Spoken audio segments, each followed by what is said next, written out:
Hi friends, पंगज नलभागத்தில் இன்னைக்கு Krishna Jayanthi special recipes பார்க்க போறோம்.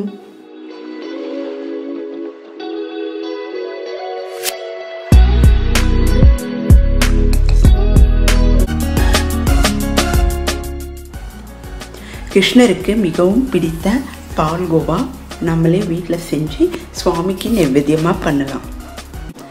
இப்போ நான் இங்கே கரெக்டே நான்ஸ்டிக் பேனில் தண்ணீர் எடுத்திருக்கேன். இந்த தண்ணி நல்லா கொதிக்கணும். நல்லா கொதித்தோடனே இந்த தண்ணியை கீழே கொட்டிட்டு நம்ம இதில் ரெசிபி பண்ண ஆரம்பிச்சிடலாம். எப்போவுமே பால்கோவா, பால் பாயசம் இதெல்லாம் பண்ணும்போது தண்ணியை நல்லா கொதிக்க வச்சு பண்ணோன்னா பால் கெட்டு போகாது, டேஸ்ட்டாகவும் இருக்கும். இப்போ நான் சுவாமிக்கு நைவேத்தியத்துக்கு 1/2 லிட்டர் பாலை எடுத்திருக்கேன். இதை காய்ச்சி ஆற வைத்த பால். இதை நான் இந்த நான்ஸ்டிக் கரெக்டே பேனில் விட்டுறேன். இப்போ நல்லா மிக்ஸ் பண்ணிக்கலாம். எப்போவுமே பால்கோவா பண்ணும்போது கொஞ்சம் நமக்கு பொறுமை ரொம்பவும் தேவை. ஆனால் நான் இந்த இடத்துல உங்களுக்கு ஒரு டிப்ஸ் சொல்ல போகிறேன். நம்ம இலக்கி விட்டுட்டே இருக்கணுன்ற அவசியம் இல்லை. அடுப்பை சிம்மில் வச்சுட்டு ஒரு ஸ்டெயின்லெஸ் ஸ்டீல் ஸ்பூனை இது உள்ளே போட்டுடலாம். இது 1/2 மணி நேரம் வரைக்கும் இது நல்லா சுண்டணும். பால் நல்லா சுண்டி கம்மி ஆகிற வரைக்கும் இது சிம்மிலேயே இருக்கட்டும். உங்களுக்கு டவுட் இருந்தால் அப்பப்போ இந்த மாதிரி பார்த்துக்குங்க. எதுவுமே அடிப்பிடிக்க வாய்ப்பே இல்லை. இப்போ இந்த மாதிரி ஒரு ஸ்டேஜ் இருக்கும்போதும் ஸ்பூனை எடுக்க வேண்டாம். இன்னும் கூடி பால் சுண்டணும். நமக்கு இந்த மாதிரி ஸ்டேஜில் நம்ம கண்டிப்பாக ஸ்பூனை மிஸ் பண்ணாமல் எடுத்துடணும். பாருங்கள், நான் இங்கே கவனமாக ஸ்பூனை எடுத்துடுறேன். இதுக்கப்புறம் நீங்கள் இந்த இடத்த விட்டு நீங்கள் போக முடியாது, ஏன்னா நீங்கள் இலக்கிட்டே இருக்கணும். இப்போ நான் ஒரு 5 டேபிள் ஸ்பூன் சர்க்கரை இதில் சேர்த்துருக்கேன். சேர்த்துட்டு நல்லா மிக்ஸ் பண்ணிடுறேன். சர்க்கரை சேர்த்ததுனால சர்க்கரை நல்லா கரையணும். இப்போ நமக்கு கொஞ்சம் தண்ணீர் விட்ட மாதிரி ஆகிடும். நம்ம கவலைப்பட வேண்டாம். நல்லா மிக்ஸ் பண்ணிகிட்டே இருக்கணும். அதுக்கு தான் இந்த மாதிரி நான்ஸ்டிக் பேனில் பண்ணோன்னா நமக்கு இலக்கிறதும் ரொம்ப ஈஸி, அடிப்பிடிக்க வாய்ப்பும் ரொம்ப கம்மி. இப்போ நல்லா மிக்ஸ் பண்ணிட்டோம். பாருங்கள், இந்த மாதிரி ஸ்டேஜ் வந்திருக்கு நமக்கு. இந்த மாதிரி ஸ்டேஜில் நம்ம நல்லா மிக்ஸ் பண்ணிவிட்டு அடுப்பை நம்ம ஆஃப் பண்ணிடலாம். இந்த இடத்துல நான் 1/4 டீஸ்பூன் நெய் சேர்த்துக்கிறேன். ஏன்னா பால்கோவா நல்லா திரியாக இருக்கணும். அப்போ தான் டேஸ்ட் ரொம்பவே நல்லாயிருக்கும். கடைகளில் கிடைக்கிறத விட ரொம்ப அருமையாக இருக்கும். நம்ம இந்த மாதிரி ஸ்டெயின்லெஸ் ஸ்டீல் ஸ்பூனை உள்ளே போட்டுட்டு நம்ம வேலையை நம்ம செஞ்சுட்டே இருக்கலாம். அடிப்பிடிக்க வாய்ப்பே இருக்காது. பால்கோவாவும் நல்லா சுண்டி இருக்கும்.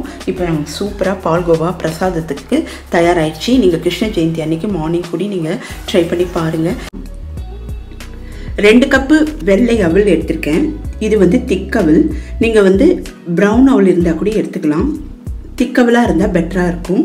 இதை நல்லா 2லேருந்து 3 தடவை நல்லா கழுவிடலாம்.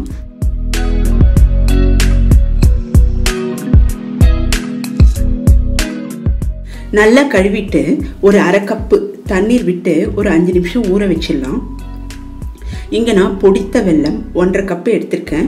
இதில் 1/2 கப்பு தண்ணீர் விட்டுக்கிறேன். சப்போஸ் உங்களுக்கு ஸ்வீட் வேணும்னா நீங்கள் 1.25 கப் அந்த மாதிரி எடுத்துக்கலாம். வெல்லம் நல்லா கரையணும். சிம்மில் வச்சுட்டு நல்லா கரைய வச்சிடலாம். ஏன்னா இதில் கல், மண் எல்லாமே இருக்கும்.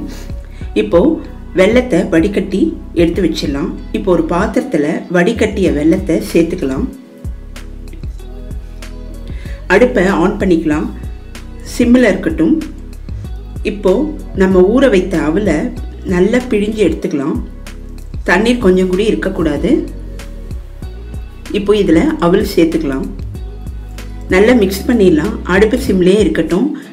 இது கொஞ்சம் தண்ணியாக தான் இருக்கும், ஆனால் நேரம் ஆக ஆக நல்லா கெட்டிப்படும். இப்போ நல்லா மிக்ஸ் பண்ணிடலாம். ஒரு 1/4 கப்பு துருவிய தேங்காய் இதில் சேர்த்துக்கலாம். இந்த அவலை நீங்கள் கிருஷ்ண ஜெயந்தி அன்னைக்கு மார்னிங் கூடி நீங்கள் பண்ணி சுவாமிக்கு நைவேத்தியமாக பண்ணலாம். 10 நிமிஷத்தில் செஞ்சிடலாம். குழந்தைகள்லேருந்து பெரியவங்க வரைக்கும் எல்லோரும் விரும்பி சாப்பிடக்கூடிய ஒரு நல்ல ஒரு பலகாரம் இது. இப்போ நல்லா மிக்ஸ் பண்ணிடலாம்.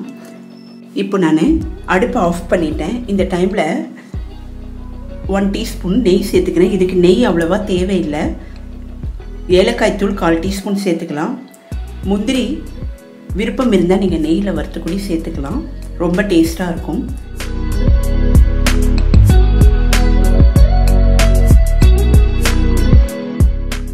சுவாமிக்கு நீங்கள் கிருஷ்ண ஜெயந்தி அன்னைக்கு இந்த வெள்ளை அவலை நீங்கள் நைவேத்தியமாக பண்ணலாம்.